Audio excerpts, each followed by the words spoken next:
ವೀಕ್ಷಕರೇ ನಮಸ್ಕಾರ. ನೀವು ನೋಡ್ತಾ ಇದ್ದೀರಾ ಆರ್ ಮ್ಯಾಕ್ಸ್ ಕನ್ನಡ. ನಾನು ಅಶ್ವಿನಿ ಭಟ್. ನಾಗೇಂದ್ರ ರಾಜೀನಾಮೆಗೆ ಆಗ್ರಹಿಸಿ ಬಿಜೆಪಿ ನಡೆಸ್ತಾ ಇರುವಂತಹ ಪಾದಯಾತ್ರೆ ವಿಚಾರವಾಗಿ ಹೊಸಕೋಟೆಯಲ್ಲಿ ಶಾಸಕ ಶರತ್ ಬಚ್ಚೇಗೌಡ ಬಿಜೆಪಿ ವಿರುದ್ಧ ವಾಗ್ದಾಳಿಯನ್ನ ನಡೆಸಿದ್ದಾರೆ.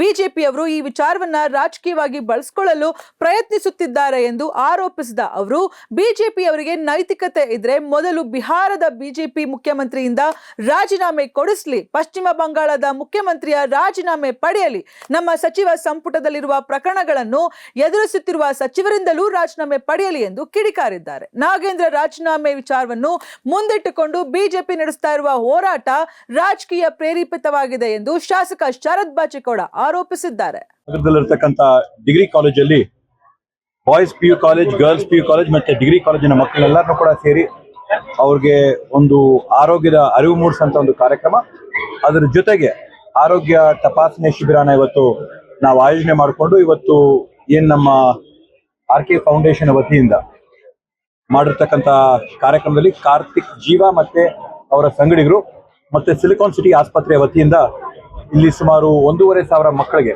ಆರೋಗ್ಯ ಅರಿವು ಮೂಡಿಸುವಂತ ಕಾರ್ಯಕ್ರಮದ ಜೊತೆ ತಪಾಸಣೆ ಕಾರ್ಯಕ್ರಮನ ನಾವು ಹಮ್ಮಿಕೊಂಡಿದ್ದೀವಿ.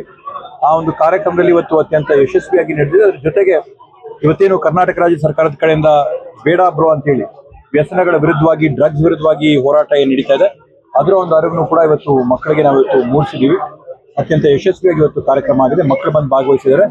ಆಫ್ಥಲ್ಮಾಲಜಿಯಿಂದ ಹಿಡಿದು ENT ಇಂದ ಹಿಡಿದು ECG ಇವೆಲ್ಲವನ್ನೂ ಕೂಡ ಮಾಡಿ ಅರಿವನ್ನ ಮೂಡಿಸುವಂತ ಕಾರ್ಯಕ್ರಮ ನಾವು ಇವತ್ತು ಇಲ್ಲಿ ಹಮ್ಮಿಕೊಂಡಿದ್ದೀವಿ. ಇವತ್ತು ನಾವು ಪದೇ ಪದೇ ಹೇಳ್ತಾ ಇದೀವಿ, ಸರ್ಕಾರ, ಮುಖ್ಯಮಂತ್ರಿಗಳು ಎಲ್ಲರೂ ಕೂಡ ಮಾತಾಡಿ ಹೇಳಿರ್ತಕ್ಕಂಥ ಮಾತು ಒಂದಿದೆ, ಸದನ ಇರ್ತಕ್ಕಂಥದ್ದು ರಾಜ್ಯದಲ್ಲಿರ್ತಕ್ಕಂಥ ಜ್ವಲಂತ ವಿಷಯಗಳನ್ನ ಚರ್ಚೆ ಮಾಡಂತ ಒಂದು ವೇದಿಕೆ. ಜನರ ಸಮಯ, ತೆರಿಗೆ ಕಟ್ಟಂತ ಸಾರ್ವಜನಿಕರ ಕೋಟ್ಯಾಂತರ ರೂಪಾಯಿಗಳ ಹಣನ ಇವತ್ತು ನಾವು ಖರ್ಚು ಮಾಡಿ ಈ ಸದನಗಳನ್ನ ನಾವು ನಡೆಸ್ಕೊಂತಾ ಬರ್ತೀವಿ. ಅಂತ ಒಂದು ಸಂದರ್ಭದಲ್ಲಿ ಸದನ ನಡೆಯಕ್ಕೆ ಬಿಡದಂತ ವಿರೋಧ ಪಕ್ಷದ ಇವತ್ತು ನಡೆ ಏನಿದೆ ನಿಜವಾಗ್ಲೂ ಕೂಡ ಖಂಡನೀಯವಾದಂತ ನಡೆ. ನಾವು ಅವ್ರಿಗೆ ಪದೇ ಪದೇ ಹೇಳ್ತಾ ಇದೀವಿ, ನೋಟಿಸ್ ಕೊಡಿ, ಚರ್ಚೆ ಮಾಡಿ. ಚರ್ಚೆಯಿಂದ ನಾವೇನು ಹಿಂದೆ ಹೋಗ್ತಾ ಇಲ್ಲ, ಚರ್ಚೆ ಮಾಡಕ್ಕೆ ನಾವು ತಯಾರಾಗಿದ್ದೀವಿ. ಎಳೆಯ ಕೂತು ಗಂಟೆಗಟ್ಟಲೆ ಇದನ್ನ ಚರ್ಚೆ ಮಾಡೋಣ, ಏನ್ ಸರಿಯಾಗಿದೆ ಏನ್ ತಪ್ಪಿಲ್ಲ ಅಂತ ಹೇಳಿ. ಆದ್ರೆ ಈ ರೀತಿಯಲ್ಲಿ ನೋಟಿಸ್ ಕೊಡದೆ, ಏನೂ ಮಾಡದೆ ಸದನನ ರಾಜಕೀಯಕ್ಕೋಸ್ಕರ ಬಳಸ್ಕೊಳ್ಳುವಂಥದ್ದು, ಹೊರಗಡೆ ನೀವೇನಾದ್ರೂ ವೇದಿಕೆಗಳು ಹಾಕಿ, ಏನಾದ್ರೂ ಪ್ರತಿಭಟನೆ ಮಾಡಿ, ನೀವೆಷ್ಟಾದ್ರೂ ಬೈರಿ, ನಮ್ಮನ್ನ ರೆಡಿಗಿದ್ವಿ. ಆದ್ರೆ ಸದನದೊಳಗಡೆ ಸಾರ್ವಜನಿಕರ ವಿಷಯನ ಚರ್ಚೆ ಮಾಡೋಣ. ಇವತ್ತು ಬರದ ಪರಿಸ್ಥಿತಿ ಇದೆ ರಾಜ್ಯಾದ್ಯಂತ, ಬರದ ಬಗ್ಗೆ ನಾವು ಚರ್ಚೆ ಮಾಡ್ಬೇಕಾಗಿದೆ. ಕಾವೇರಿ ವಿಷಯನ ಚರ್ಚೆ ಮಾಡ್ಬೇಕಾಗಿದೆ. ಮೇಕೆದಾಟು, ಮಾದಾಯಿ, ಕೃಷ್ಣ, ಈ ಎಲ್ಲ ಸಮಸ್ಯೆಗಳ ಬಗ್ಗೆ ಚರ್ಚೆ ಆಗ್ಬೇಕಾಗಿದೆ. ರೈತರ ಪರಿಸ್ಥಿತಿಗಳ ಬಗ್ಗೆ, ಸ್ಥಿತಿಗತಿಗಳ ಬಗ್ಗೆ ಆಳವಾಗಿ ನಾವು ಯೋಚನೆ ಮಾಡ್ಬೇಕಾಗಿದೆ. ಈ ಎಲ್ಲಾ ಬಿಕ್ಕಟ್ಟುಗಳ ಮಧ್ಯೆ ನೀವು ಯಾವ್ದನ್ನೂ ಚರ್ಚೆ ಮಾಡಕ್ ಬಿಡದೆ ಬರೀ ರಾಜಕೀಯಕ್ಕೋಸ್ಕರ ವಿಧಾನಸೌಧನ ಬಳಸ್ತಕ್ಕಂಥದ್ದು ಅತ್ಯಂತ ಖಂಡನೀಯವಾದಂತ ಬೆಳವಣಿಗೆ. ಈ ಸ್ಕೀಮ್ಗಳಿಗೆ ಕಡಿವಾಣ ಹಾಕೋದಕ್ಕೋಸ್ಕರ ಏನೇನೆಲ್ಲ ನಾವು ಅರಿವು ಮೂಡಿಸುವಂತ ಕೆಲಸಗಳನ್ನ ಪೊಲೀಸ್ ಇಲಾಖೆ ಕಡೆಯಿಂದ ಸಾಧ್ಯವೋ ಆ ಇಲಾಖೆಯಿಂದ ಮಾಡಂತ ಎಲ್ಲಾ ಕೆಲಸಗಳನ್ನು ಕೂಡ ನಾವು ಮಾಡ್ತಾ ಇದೀವಿ. ಮತ್ತೆ ಎಲ್ಲೆಲ್ಲಿ ಜನ ಕಾಸು ಕಳ್ಕೊಂಡಿದಾರೋ, ಅಲ್ಲಿ ಯಾರು ಅವ್ರಿಗೆ ಮೋಸ ಅನ್ಯಾಯ ಮಾಡಿದ್ರೆ ಅವ್ರನ್ನ ಗುರುತಿಸಿ ಅವ್ರ ಕಡೆಯಿಂದ ಹಣ ರಿಕವರಿನೂ ಕೂಡ ನಾವು ಮಾಡ್ಕೊಟ್ಟು ಇವತ್ತು ಯಾರ್ಯಾರೆಲ್ಲ ಕೂಡ ವಂಚನೆ ಆಗಿದಾರೋ ಅವರೆಲ್ಲರಿಗೂ ನ್ಯಾಯ ಒದಗಿಸಂತ ಕೆಲಸನೂ ಕೂಡ ಮಾಡ್ತಾ ಇದೀವಿ.